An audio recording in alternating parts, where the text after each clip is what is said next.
Hello, and I think just about good afternoon. I'm Stephen Marcus Jones. I'm the Chief Executive of the Association for Consultancy and Engineering and also the Environmental Industries Commission.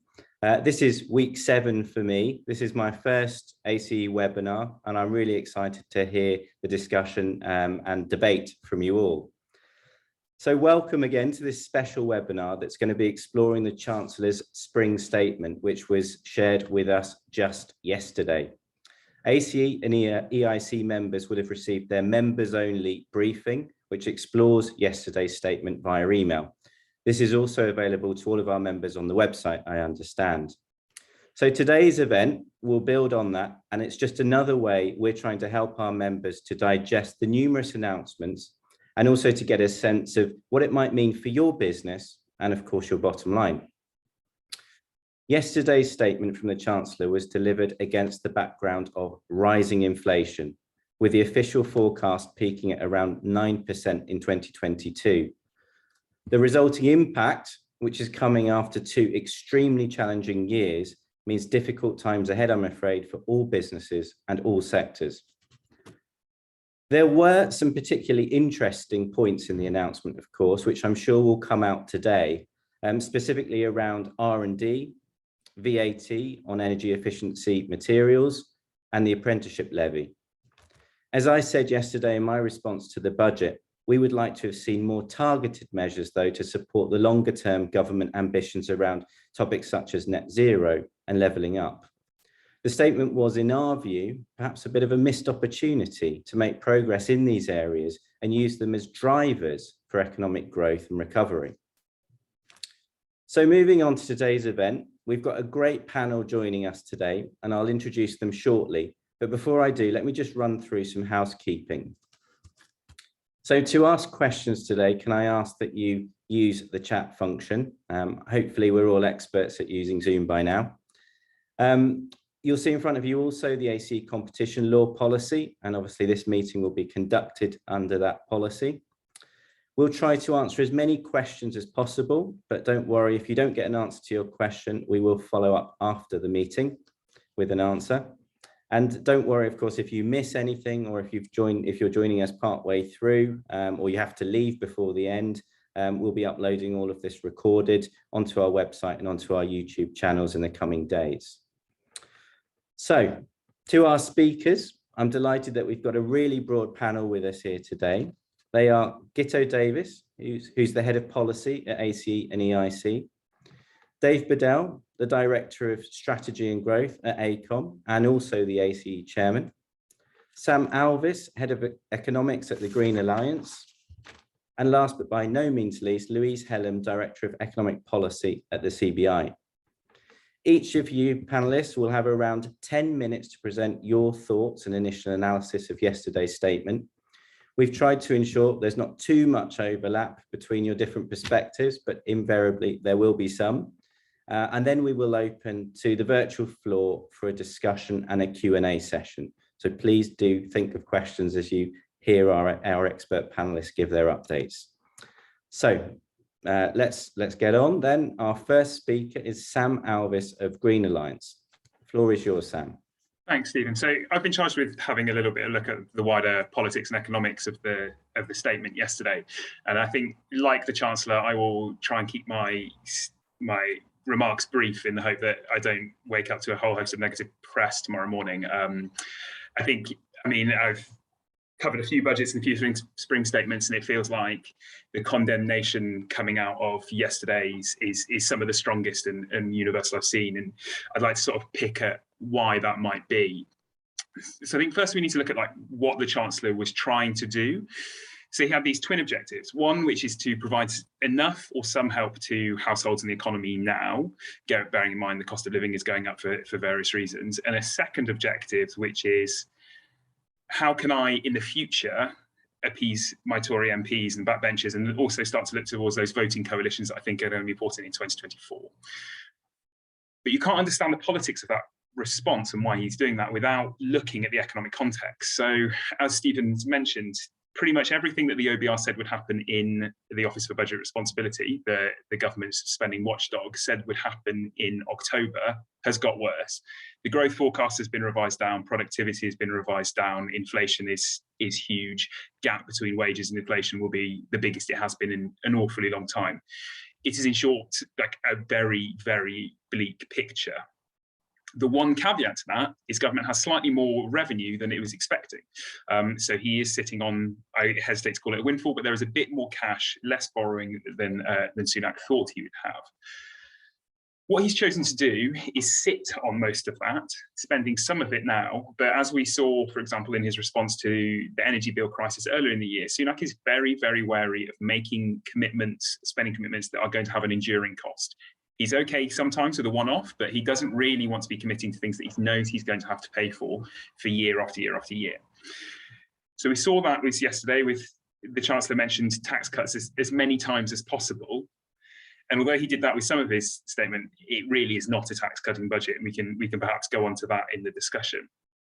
And that half he has chosen to spend, as I'm sure you've seen from whether it's the Institute for Fiscal Studies, the Resolution Foundation, the Joseph Ranty Foundation, everyone is pointing to the fact that this is predominantly a tax cut and a budget for those who are better off. So £1 in £3 spent at this budget is going to the lowest income, and the rest is going to the higher income groups. And there's a number of reasons for that.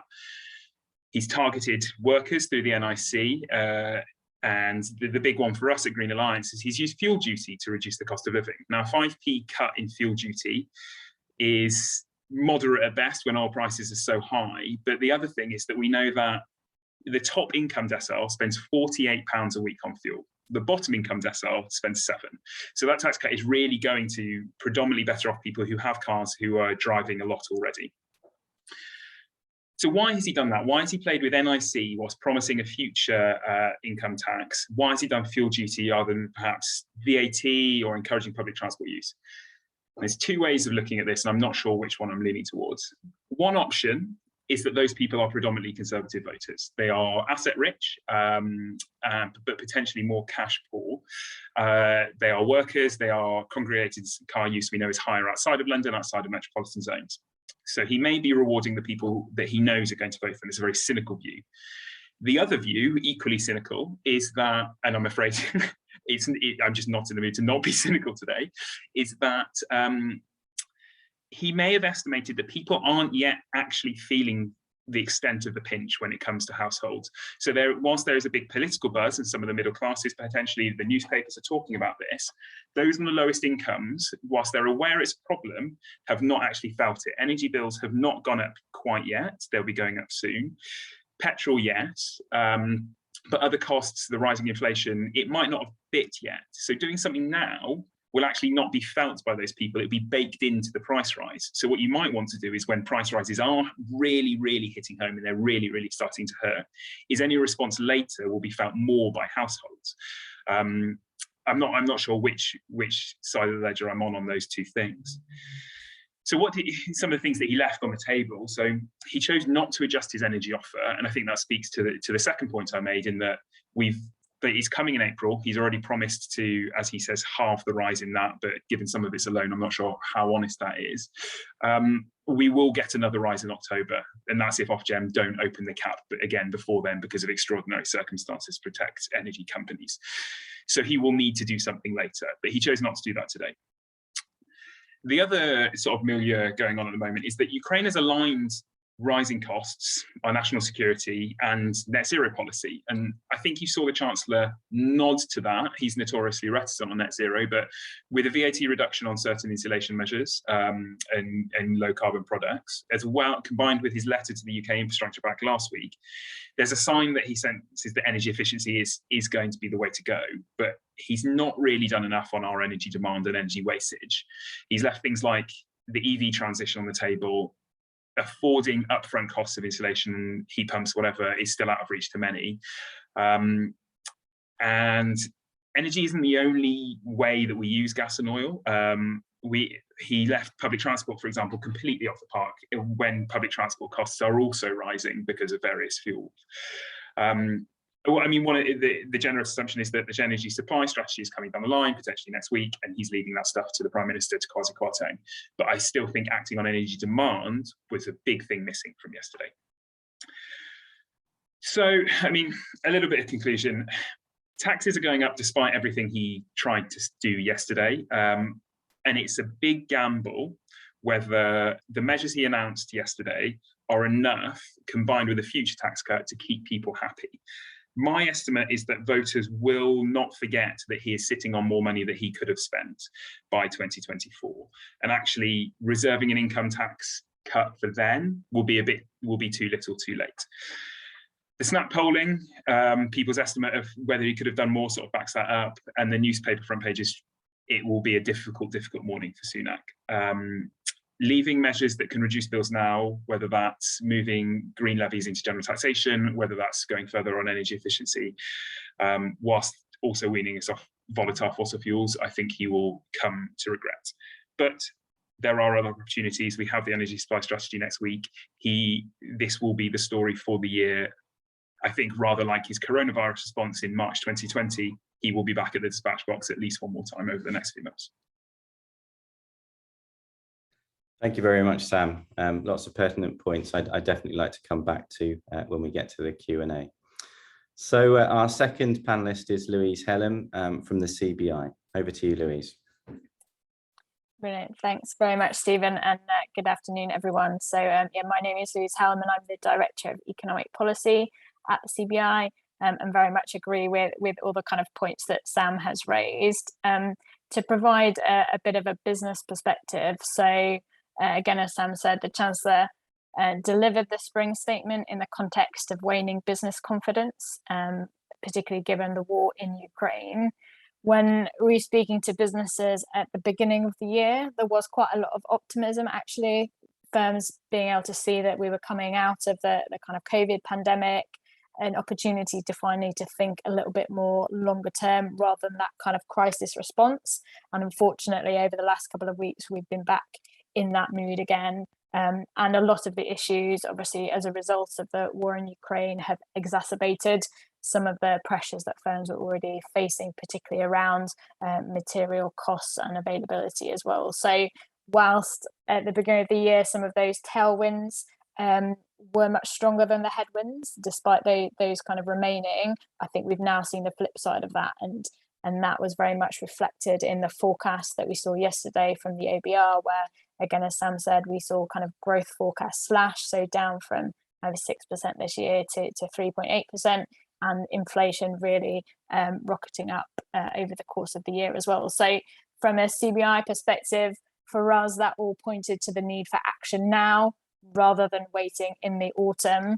Particularly, firms were looking for support in the face of those rising energy and commodity prices, but also to set out a plan of how we would boost the UK's economic resilience in the longer terms as well. So I think there was the plan there, kind of promises for action that would be taken in the autumn, but obviously that was promises rather than action now. And definitely on the short term, there was really not as much as firms were hoping for in terms of support to tackle the current costs and challenges that they are currently facing. As Sam said, again, the Chancellor did have a bit of fiscal headroom, so there were tax receipts were much higher than expected coming into this year, and the choice that he made was to bank quite a lot of that, and then for firms, I think as well, to prioritise those personal tax cuts over support for business investment. So there were a couple of positive things that came out of it that I wanted to just highlight. So whilst, like I say, firms were looking for more support, they were obviously welcome to see some of that support for households as well, very important for consumer confidence going forwards, but tended to just take the sting out of some of the kind of tax increases and things that we're likely to see rather than reversing any of those. But it was at least welcome to see the national insurance threshold being increased for employees. For smaller firms, there was the £1,000 increase in the employment allowance, which is very welcome. And some of the particularly green kind of measures around the extension to the VAT relief for energy saving measures. Although, like you say, on the kind of decarbonisation front, there was a bit of a flip side of whilst it was positive for many firms to see the cut for fuel duty, that obviously does send a little bit of a mixed message on the decarbonisation agenda. And again, in terms of the costs that firms are facing, doesn't really hit the sides either. I think, again, like I say, in the longer term plan that the Chancellor set out, that was very positive. And those are some of the areas that, speaking to firms, that we really did want to see action on. So particularly around skills, which has obviously been a very long term issue for firms that the country needs to take action on. Greater support around business investment and for innovation as well. So that was all very positive. But I think at a time where the Chancellor really needed to demonstrate action now, it's a lot about promises for the future. We're definitely going to work very actively with the government on pursuing those areas, particularly around skills, capital and innovation that the Chancellor mentioned.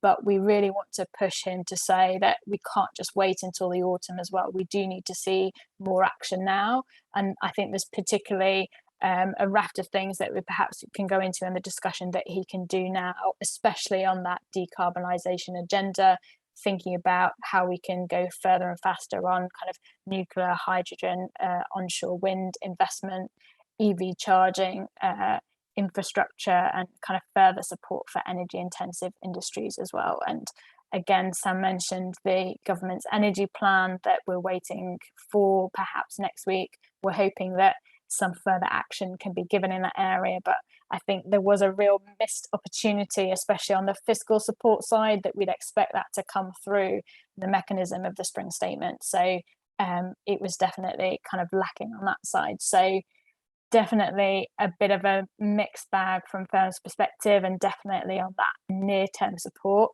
I think the overriding message that we tend to hear from a lot of our members at the moment is very underwhelmed in terms of the practical support that the Chancellor was able to give yesterday. Thank you very much, Louise. A very interesting perspective that we'll certainly explore further in the Q&A. So our next guest is Dave Beddell, who is also ACE Chair, but I think representing AECOM today, aren't you, Dave? So over to you. Thank you, Stephen, and good afternoon, everybody. I'm going to reinforce some of the comments that my fellow panelists have already made, and perhaps look at them through the lens of the supply chain and an organisation that employs 6,500 people here in the UK. I think we broadly got what we expected yesterday from the Chancellor. It was light on any significant new investment and fiscal measures. I think understandably it focused on the challenges that are currently being faced by millions of households across the UK, which is right. But let's remember that many businesses are also facing these challenges, and there was scant acknowledgement of that by the Chancellor yesterday. I think you touched, Stephen, on the OBR forecast for inflation, and the Chancellor himself acknowledged that the OBR had excluded the impact of the war in Ukraine. So that 9% is probably optimistic to a degree, and I'd concur with the comment you made that we've got some tough times ahead in industry. As a supplier, I think predominantly of professional services, you could argue that an organisation such as mine might not be directly affected in the same extent of others working in sectors that are perhaps more aligned to the volatility in global pricing of natural resources such as steel or oil. But inflation hits every single company in UK PLC, and I really would have liked to have seen a little bit more targeted intervention to try and mitigate that growing pressure on SMEs and large firms across the spectrum. There were some chinks of light. I thought the proposed review on the taxation system and the apprenticeship levy could potentially encourage greater investment, particularly around adult training. That's not going to help businesses retain staff in light of increasing salary pressures. That's very current. And nor is that going to bring employees out of their bedrooms and back into the town centres and the cities and the high streets. That's the epicenter of our economy and economic growth. I think on the energy, you know, Louise and Sam have touched on this. It was disappointing that there were no measures to support the acceleration of energy security for me. I think removing VAT on energy saving materials and wind turbines for homeowners was welcomed. But it's also worth recognising that that reduced rate only actually applied to the installation of certain specified materials, or in the curtilage of residential accommodation only. So whilst VAT relief and any form of relief is promising, we still need more funding and more financial incentives if we're going to deliver on the promises made at COP26 only a matter of months ago. I think Sam touched on the taxation and perhaps the politicisation around that. The proposed reforms to capital allowance could well go some way towards creating the right conditions to help boost private sector investment. But I did observe last night, just reading through the commentary, the Taxpayers Alliance, and you know, they noticed that even the increase in national insurance thresholds and cuts to fuel duty constituted an increase in GDP of 19 billion over the next decade. But the 1.25% hike in national insurance contributions would reduce GDP by almost 8 billion over the same period. So there's some equilibrium and economic balancing in there, and you know, the timing of the income tax reduction couldn't be missed in that it was curiously just in time for the general election anticipated in 2024. So look, I think broadly it delivered what we expected. It was largely void of any new fiscal incentives. I think the thing that was missing for me from a supplier was reassurance that the cavalry is coming. You know, visibility of pipeline is the lifeblood of the supply chain. It provides us with the confidence that we need to increase capability, confidence to develop new skills within the workforce, and the confidence to invest in the technology needed to deliver the government's long-term ambitions for a decarbonised society. So it's critical for everything in the built environment, from transport planners to bricklayers, and that was a little sadly missing. I sort of felt as if it was a jam tomorrow kind of scenario coming from the Chancellor.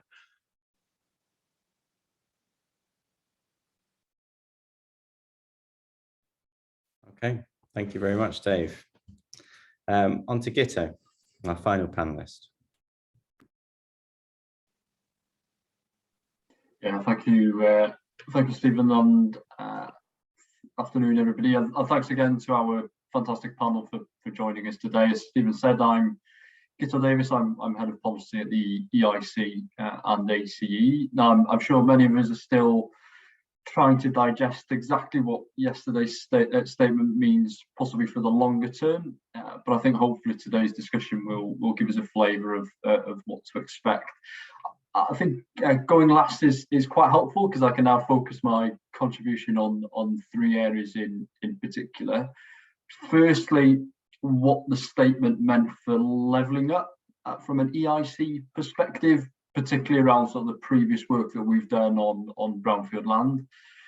Secondly, how does the statement impact broader net zero and environmental targets, and you know, what role does EIC and AC have to play in the short term as we aim to meet some of those challenges? And then finally, I think just a brief mention on what we might expect in the energy security plan, you know, which the government says will build on existing net zero plans whilst raising the delivery ambitions across energy technologies. So on levelling up, obviously the headline was the second iteration of the levelling up fund, but as Stephen said, you know, the resulting impact of rising inflation, which we've heard about today, coming after two really difficult years, means that there's challenges ahead, and the reality is that levelling up just got a whole lot harder. the cost of living crisis, the war in Ukraine have, I think, understandably to a certain extent, meant that levelling up and planning reform, for that matter, have slipped down the priority list somewhat. But I think it's vital that the Chancellor demonstrates material support for levelling up between now and May, particularly when the levelling up bill is expected to come into force.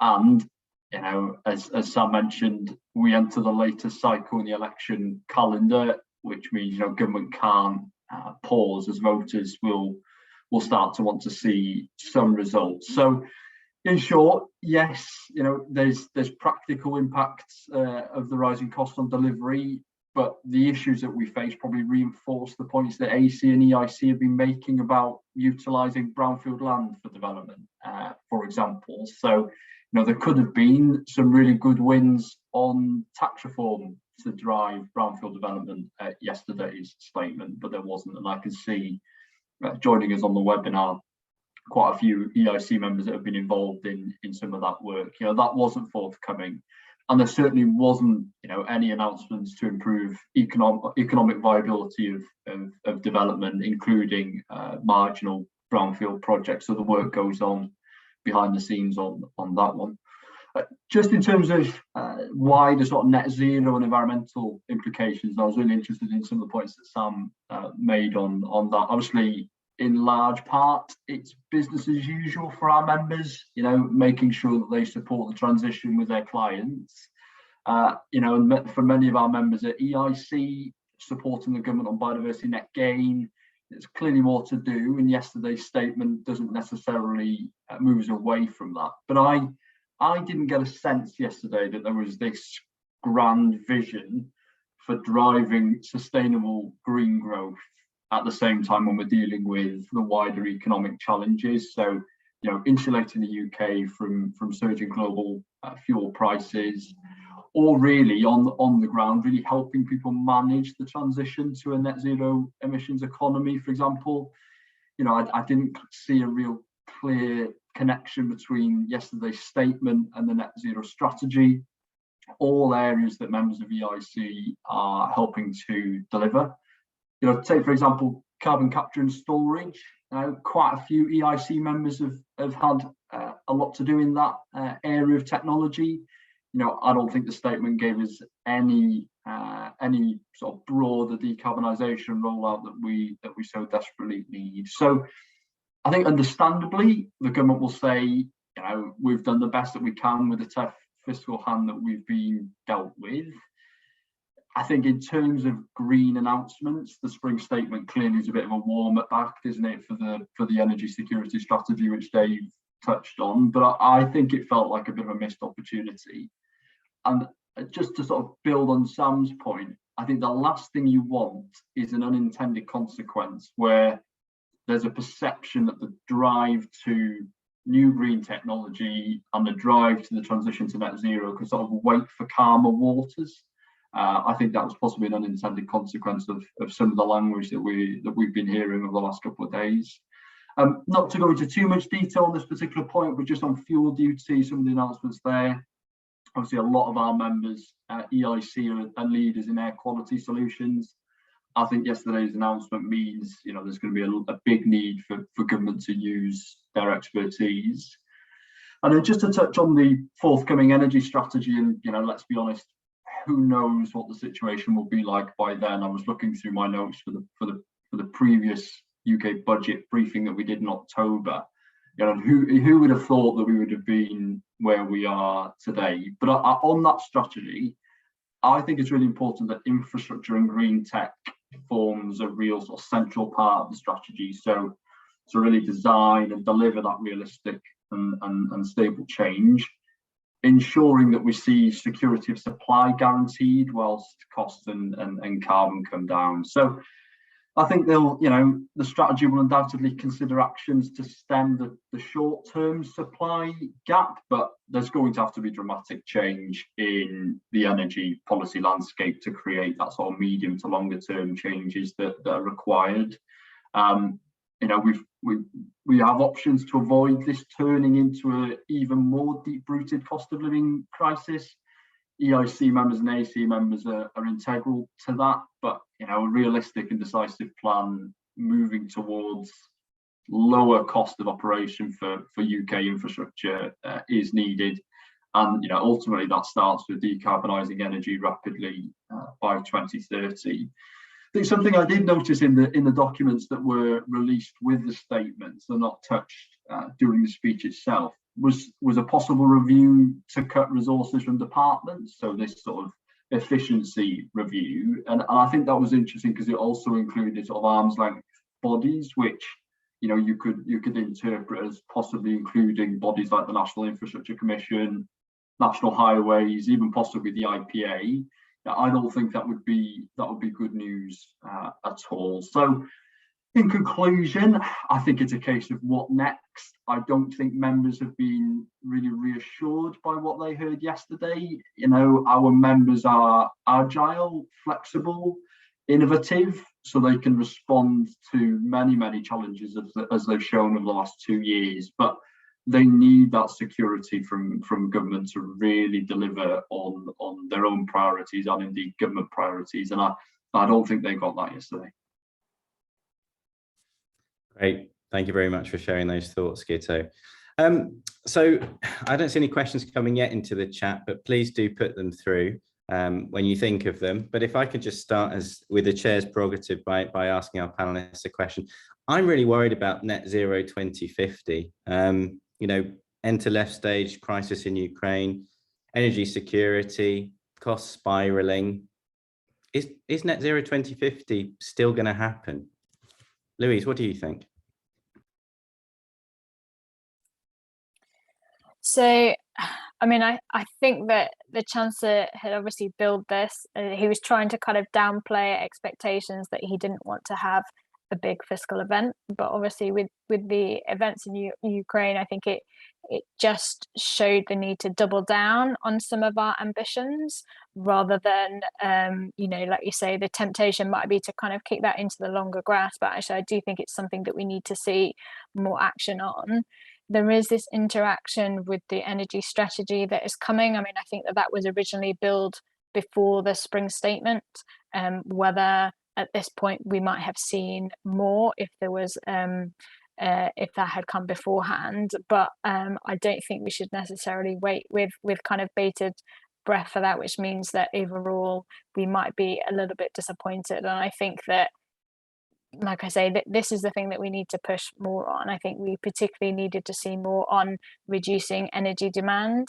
And it was disappointing that there wasn't anything from the Chancellor that we've been calling for him to close the public investment gap on kind of energy efficiency measures, both for households and for firms, particularly for support for things like the home upgrade grant and social housing decarbonisation scheme. So I think that, the Chancellor and the government have got a lot of ambitions in this area, but it's hard to see how those plans are going to be stuck to without these kind of firm commitments and quite frankly the kind of fiscal support to do that and create some of the markets for these green energies as well. I think that we really need to see a lot more in the coming weeks, and we definitely can't wait until the autumn for that. Thank you, Louise. Dave, I think it was you that mentioned the need for certainty to help stimulate supply chain activity. Do you think the lack of kind of focus on net zero has done more damage than good in terms of creating that certainty, that right environment? There was a lot of discussion on R&D, for example. Why would companies choose the UK to be their main focus for R&D activities? What do you think, Dave? Yeah, look, I said in my opening monologue that I would have liked to have seen more targeted measures to drive government ambitions around a number of sort of keynote policies, net zero, levelling up being a few. I think the benefits of tackling energy efficiency are far-reaching. It stems from delivering energy security that the panel have talked about, to tackling the climate emergency and addressing fuel poverty, all really sort of current challenges.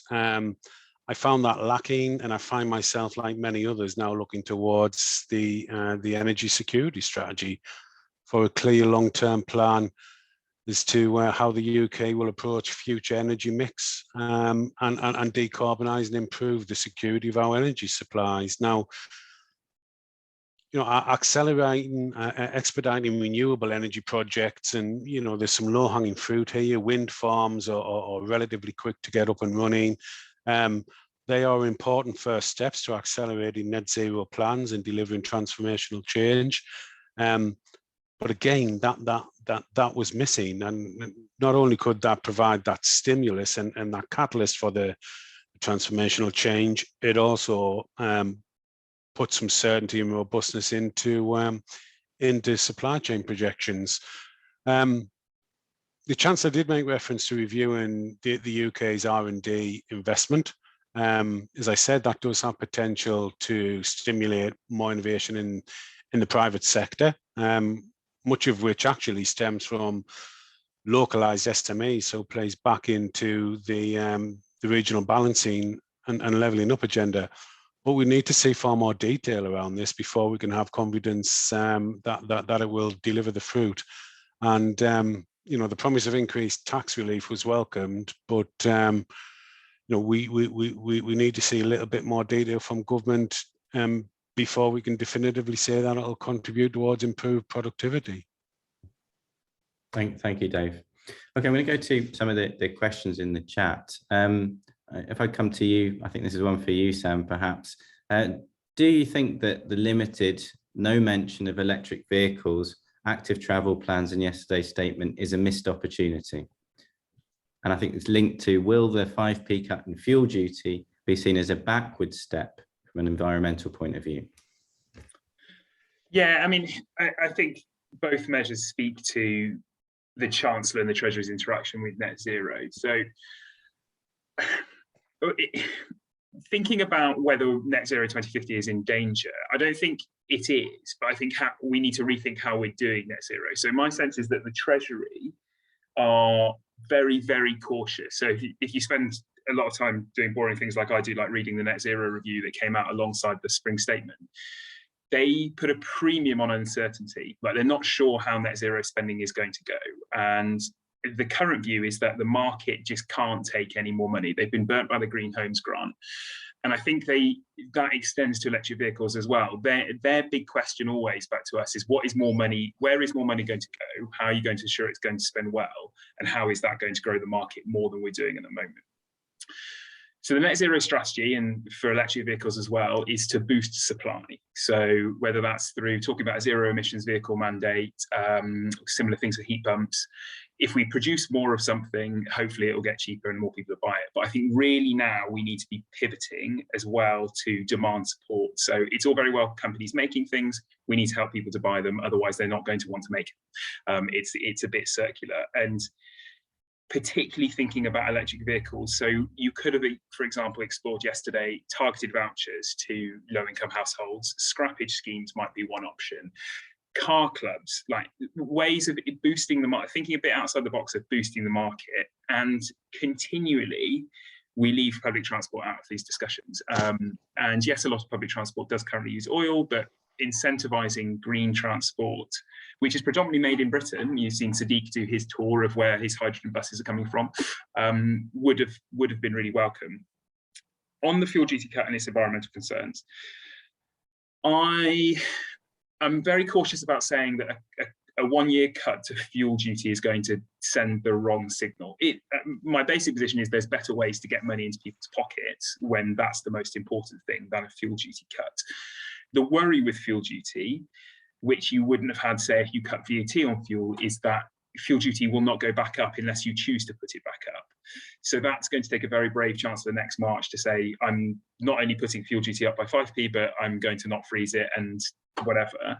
I also think it's a bit of a bizarre decision from Treasury, given we know Treasury are very worried about their future black hole from fuel duty with the shift to electric vehicles. And cutting that income whilst you have it seems a very strange thing to do. So yes, it's not the best environmental measure, but the cost of living is huge. I just think you could have used that money in a better way. Great, thanks, Sam. Okay, if we could pivot on to a slightly different topic then and talk about skills. Well, I suppose it's quite linked. So I'm going to paraphrase one of the questions in the chat a little bit, but I can see, you know, with such a stretch on business finances at the moment and the need for us to be attracting top talent to work out the conundrum that is net zero, you know, does the reference to supporting skills and apprenticeships go far enough? Will it really help industry where it needs help? And perhaps I come to Guto. What are your views on that?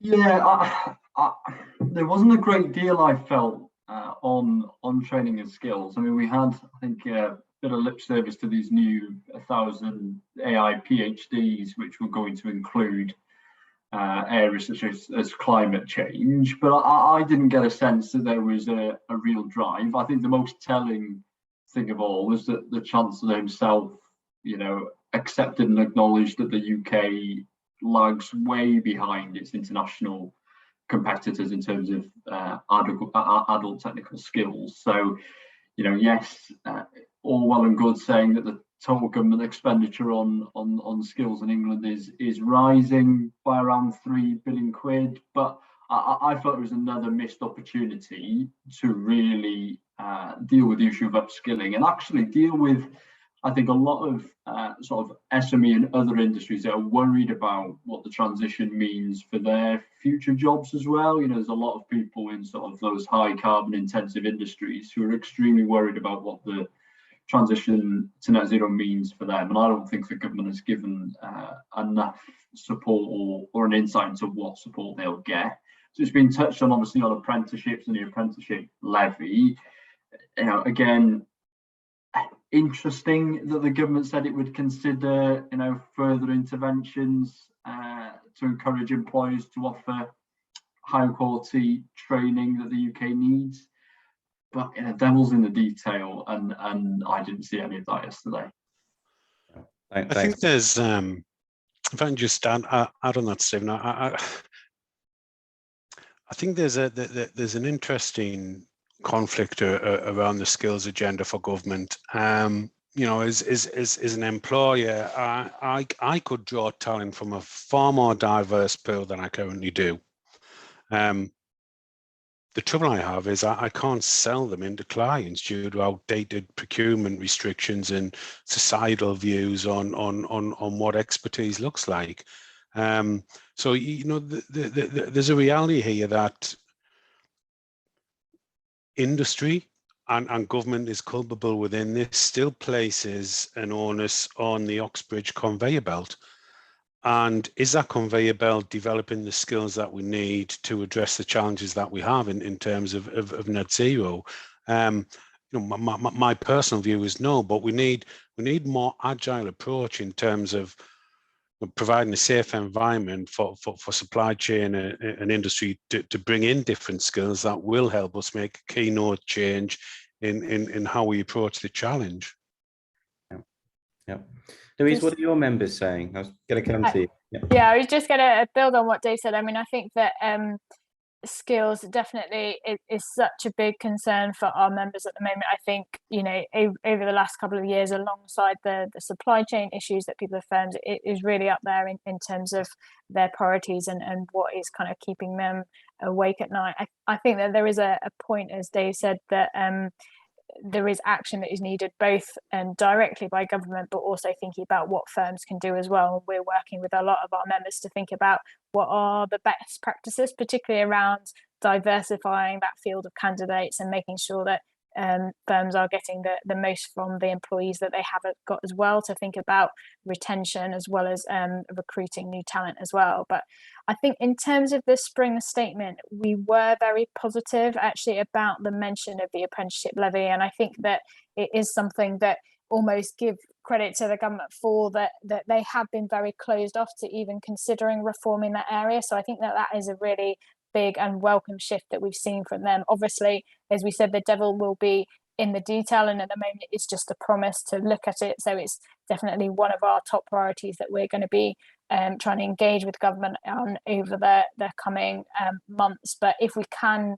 have some reform in that area, I think that will be have a big impact. And again, yeah, definitely when we talk to firms, apprenticeship levy is one of the things that comes up a lot. And I think that we both need a much broader range of skills, which are training programs that are available through the apprenticeship levy, but really think about the agility of it as well. And it actually feeds back into some of the discussion that we had there about kind of growing green markets, because as I think someone said, you know, it's a bit of a circular discussion between the supply and demand, but also making sure that employers have got the skills within their workforce to do that. And actually, you don't need to send somebody on an apprenticeship to make sure that they can fit kind of heat pumps, but they might need to do a module or kind of top up training to make sure that they have those skills, and similarly as other green technologies come into play. So we're really keen to make sure that their apprenticeship system and training more generally is a lot more agile and kind of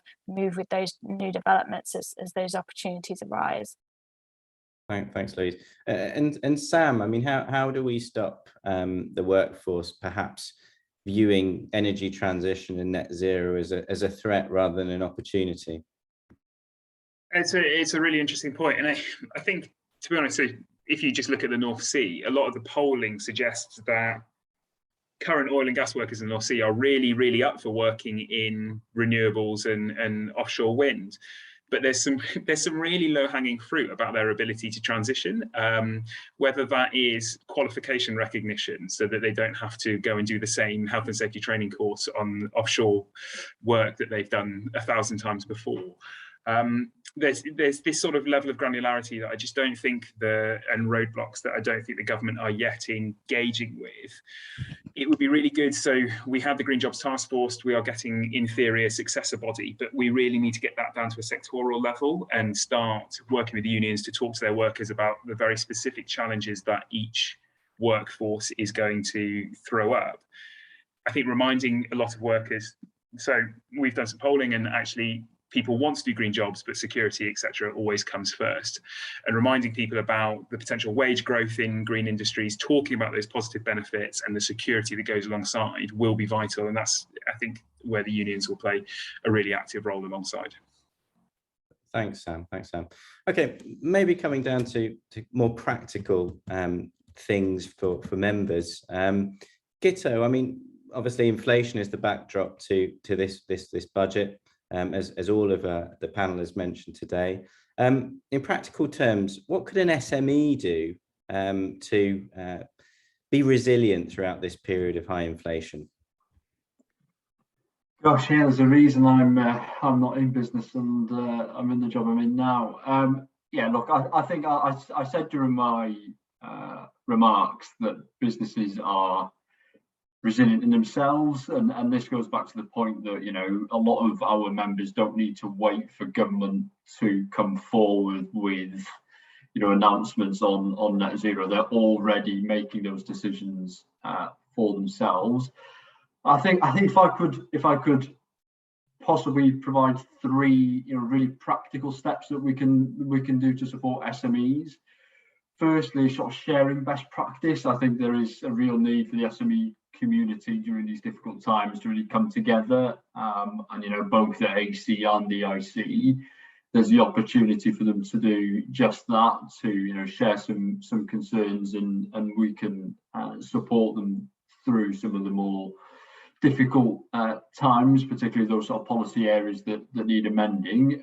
On a lot of occasions, the issues that are affecting SMEs, particularly on the EIC side of the AC group, are some really practical changes that the government can make. So, you know, for example, some of the land remediation SMEs that we have in EIC have come up with some really practical solutions that can support them. And part of that is really having positive discussions with Treasury, and Treasury being open to those discussions. And then going back to Dave's point just about, you know, the real implication of inflation on costs and on the pipeline, and I think this goes back to the question of Ukraine. You know, we've done some early pulse surveys with some of our members in terms of perspectives and confidence in the supply chain and in the pipeline. And, you know, members are probably telling us 2 things. Firstly, that, you know, they expect possibly some change as a result of inflation, but it's possibly a need to drive that forward even quicker and have that security of demand. So yeah, I think for any SME that's a member of AC and EIC, you know, come to our meetings and really help us influence government. That would be my biggest plea. Okay, thanks, Guto. Any practical advice, Louise, that you can share from the CBI? Yeah, I mean, I definitely agree with what kind of Guto said, and I think particularly sharing best practice among our members is something that we're really keen to facilitate as well. I mean, I think there is a bit of a difficulty for firms in this regard, in that a lot of the pressures that are behind rising inflation and costs at the moment are global factors, and so actually practically there's not a lot that they potentially could do and that the government can do. And I think that's one of the things that the Chancellor kind of remarked on yesterday. So I mean, I think that firms should really look at where they can reduce costs and where they can look at making efficiencies.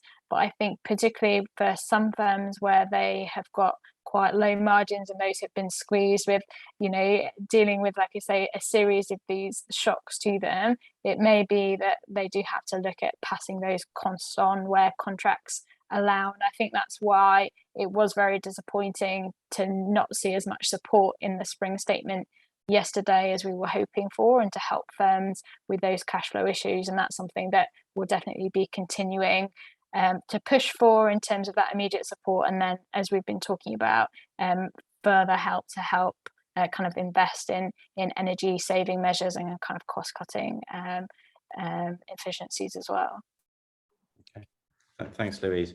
Okay, perhaps changing tact again to go back to levelling up. I think Dave, you made mention of, you know, the high street, the importance of, you know, creating that kind of, you know, drive for the high street to come back to life almost, and, you know, to get the heart of our towns pumping again. You know, obviously there was an announcement of another tranche of funding, which we were expecting on levelling up, but what more do you think could be done there, Dave? Yeah, look, it was great to see the launch of that second round of levelling up funding, and you know, we almost continue to hope that that investment reaches the areas where local infrastructure improvements are needed most. And you know, the interesting thing around the context of yesterday's spring statement was that you know, the challenges that people are currently facing hit the most economically disadvantaged areas hardest, and that's where the private sector has an important role in helping to deliver the government's levelling up agenda. I think that's becoming increasingly clear, and I think by and large industry is ready and waiting to work with local leaders and help achieve the full benefits of the projects and initiatives that will rebalance the country. But we need practical, open dialogue to formulate a cohesive plan for how we do that. You know, we have to translate the rhetoric into meaningful, practical actions, so we can bring the best skill sets of private industry together with the acumen and the localized understanding of local leaders to deliver against common objectives. Thanks, Dave. And Guto, can you perhaps share your thoughts on the same topic? Yeah, I think Dave hit the nail on the head there. This is a huge area of opportunity for AC consultancies and EIC members as well.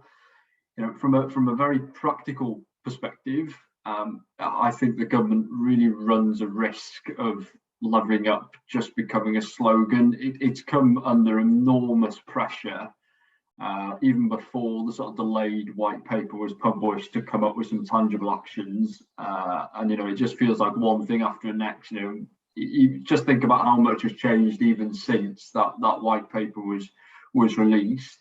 From an EIC perspective, there's three things related to brownfield land that the government could do that would really drive up that agenda.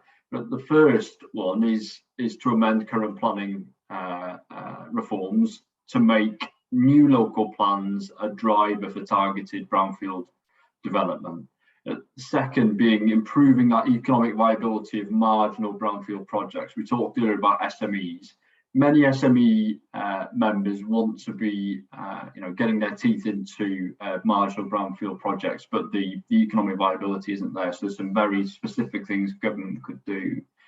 And then, we've had announcements around National Infrastructure Bank and the Levelling Up Fund. All of those incentives need to incentivise brownfield. And just very briefly from an ACE perspective, and I'd urge people on this call to take a look at the ACE report on levelling up. There were 5 key principles that we set out that the government needed to consider as part of levelling up, and 5 recommendations. And very briefly, sending a clear message at levelling up respects place and reflects need. Not everywhere wants to be the same. It doesn't want to be, almost pigeonholed into what a community should look like. Strengthening the link to net zero by prioritising the existing built environment, and that's a huge issue when we come to the wider sort of challenge to net zero. The Levelling Up Fund, great to have a pot of money, but we really need to be looking at consolidating funding and reducing that use of competition. Quite often, those local authorities that are most left behind struggle to get their bids together to access that funding, and both ACE members and EIC members have an important role in supporting those local authorities. Thank you very much, Guto. Okay, I've got another question in the chat. Interested to hear your thoughts on the impact of inflation on the move towards a circular economy. Do you think that rising material costs will trigger industry and government to look more closely at how to recover materials from waste and deliver cradle to cradle supply chains? Feels like a question for you to start with, Sam. Yeah, I mean, I think we've long been waiting for the trigger to move to a circular economy, and I think there's a number of things, not just current prices of commodities, but increasingly where those commodities are coming from, and the need to use more and recycle the ones we've got. Whether it's the trigger now, so I think it's difficult for businesses to say we're going to move to a more circular economy model without, again, similar to net zero, the overarching policy framework that informs what they're going to be operating in, what product standards are we going to be expecting, how is government helping businesses share materials between themselves, like whether it's through materials hubs and things like that. And there will also be an upfront cost of shifting business models. So we're going to have to look, and hopefully the capital investment regime change will do some of this, but also we need to be looking at the intangible capital. So how you incentivize businesses to change things like design or internal business models or the way they talk about their products. And the final thing I'll say is that, again, we will hit a skills crunch. So we did some work on the connection between circular economy and levelling up last year, which I think still stands, and there's huge potential, even just from increasing recycling rates. But when you start to get into remanufacturing, you are talking 450,000 jobs across the country, of which predominantly fall where labour market outcomes in the UK are worse. And what's a really good story to tell the public with those jobs is they're not going anywhere. It's, if you are moving to a circular economy, those are British jobs that will be staying British, because people will be getting their stuff repaired locally, and you will be using local materials that you have recycled from elsewhere. So I think we return to a need to a bit of political leadership on this, whether that's a target for resource use, and helping businesses understand what a potential policy framework might be. But yes, you're right, there will be a push, certainly for some businesses, from the increasing costs they're facing. Sorry, one other slight caveat, the circular economy will be much more labour intensive. If labour costs are very high, even if resource costs are high, that will still remain a disincentive to move to repair-based models. Thank you, Sam. I see lots of nods from the other panel members. I don't, perhaps Dave, do you want to come in there with any further comments? Look, I'm just grateful that you asked Sam to take that one first, Stephen. But just building on that, look, if you're talking about accelerating change and behaviours, you can only incentivise or penalise to achieve that acceleration, and currently we do neither. So it's an organic change that we're waiting to happen. I think when we start measuring value on something other than CapEx, we will get to a place where industry holistically begins to look more deeply into the materials it specifies and the origins that comes from. Until we get to that place, I fear that we'll remain in an aspirational sort of void, that it's the right thing to do, but in real terms, it's opportunistic rather than the way that we do things. Thanks, Dave. Okay, we're just on the hour now, so if I could just ask a final question to each of the panelists. What would you like to see from the Chancellor in the autumn? Let's start with you, Louise. Brilliant. Thanks, Stephen. So, I mean, I think, like I said in my opening remarks, that the vision that the Chancellor has set out in for the autumn is a good one in terms of his prioritisation around capital, people and skills. I think that the thing that we need to see is that there is action on those areas. We've talked obviously quite a lot around the apprenticeship levy on the skill side. For us, particularly on the capital side as well, we really want to see a successor to the super deduction. And that's something that we've has seen a lot of kind of positive engagement on from businesses, and from a survey that we conducted, I think 40% of the planned investment over that period is new investment, either kind of brought forward or has increased investment. And I think for us, really thinking about investment and productivity is the key. And I can see kind of Paul's quick question in the chat there as well. I think long term, when we're looking at the challenges for the UK economy, whether it's living standards or looking at addressing these costs, I think productivity is the key to those. And without addressing that, we're not going to be able to have enough space to address some of the challenges that we're going to have on public investment and some of the demographic challenges that are going to come down the road, and providing a much better environment for business investment. And the Chancellor's obviously talked about his desire to cut taxes a lot yesterday, but it's very hard to see how those two things are compatible without actually really increasing productivity in the long term. So I think we really need to see action from the government, if not before, then definitely in the autumn, to think about how can we actually really change the dial on the growth projections that we're looking at in the longer term, and definitely around productivity as well. Absolutely. Thank you, Louise. Guto. How long is your wish list? I think a really interesting thing that I'll be looking out for the next couple of months is the IPA pipeline. I think taking a look at that between now and then to see, what's the delivery like of those projects. And I think to get a real sense of government sticking to the course, I think it would be very, very tempting for them, given all the challenges, to start pulling back some planned investment. So I hope the IPA pipeline is still extremely ambitious. I think the other possibly two things I'd like to see is a bit more attention on government departmental spending. I know times are tough, but if we're really going to have that sort of post-COVID boom, then we need that investment in housing, roads and rail, Northern Powerhouse spending in areas like that. Priorities that government said were important to them last year, we need to see them delivering on things like that.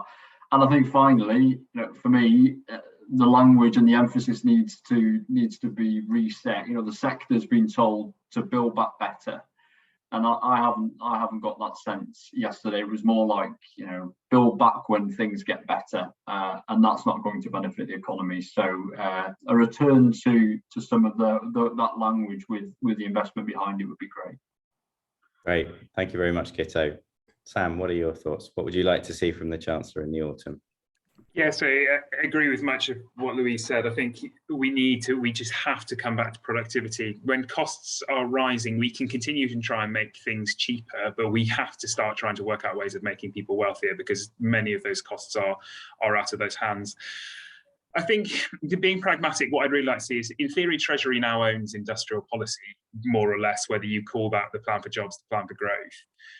Really joining up the disparate pieces of policy we have together and talking about, so yes, I'd really like to see a successor to the super deduction because we know business investment is going to crater at some point, but how are you using the super deduction to get to the outcomes that you are really looking for from the economy, whether that is decarbonisation, whether that is increasing our skills level.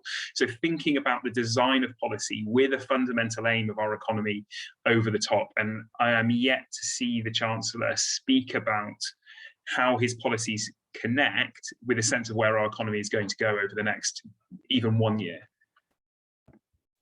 Thanks, Sam. And finally, Dave, what would you like to see? All of the above, I think, that the panelists have identified. But on top of that, the icing on the cake, I think, will be a recognition that we have to stop talking and we have to start doing. If we do nothing different, we will do nothing different. And I'd like to see government and industry commit to working together under a collective accountability to bring solutions to the table. I think bodies like CBI and ACE have a critical role to play in that and facilitate that collaboration. But you know, there's numerous examples that the panel have touched on today. Vehicle excise duty is a great example. The reason we're so reliant on that is because we've not actually come up with an alternative to fund the revenue gap that it leaves behind. So that's always going to be a barrier to mass adoption of alternative fuel vehicles. Let's work together to figure out what that policy and solution needs to look like. So accountability, some pragmatic conversations, and let's get things fixed. Great. Thank you very much, Dave. I'm sure we'll be back in autumn, digesting what we've heard and reflecting back to this conversation. I think we're out of time. I don't see any further questions coming into the chat. Thank you very much for attending. I hope you found it interesting, insightful, and helpful. I'd like to thank Sam, Louise, Dave, and Guto for your contributions and for your time. And just a reminder to all participants, this has been recorded. You'll receive the link after this meeting. So if you want, you can forward it on. And if you want, you can rewatch it. Thank you very much. And we look forward to seeing you next time. Thank you all. Thank you.